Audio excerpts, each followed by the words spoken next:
हां चाची उम्र बताई ओ भी तेरे संभाल नहीं होना नहीं रे वो सोमन जाता जितने गया ना जितने खान केड़ा रोड़ा ऐसे बोल ले तेरी हमें नहीं खान पता लगे कोई कि नहीं डली हां ऐसी सारे तेरे सामने नहीं कर ओए ऐसा क्या नहीं है चल चल जाता है नो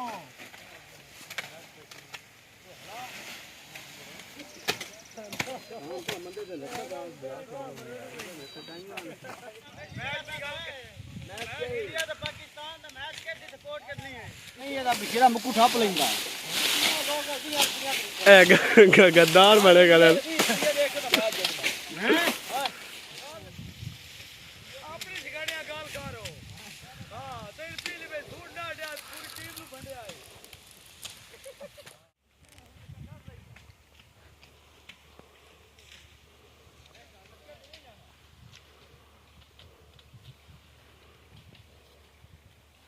अस्सलाम वालेकुम गाइस, कैसे आप सभी लोग, वेलकम टू आवर चैनल।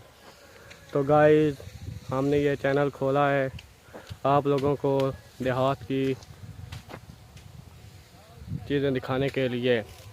तो आज हम आए हुए हैं जहाँ पर ये लोग पांदी जो होती है उसकी छिलाई करते हैं। तो अभी हम आपको वही दिखाने लग गए हैं। तो मैं हूँ और मेरा छोटा भाई है। ये हैं वो लोग, ये मेरा भाई खड़ा हुआ है और ये लोग छिलाई कर रहे हैं और इधर भराई कर रहे हैं। और ये है आलू की फसल। ये जितनी भी आपको नज़र आ रही है सब ये आलू की फसल है।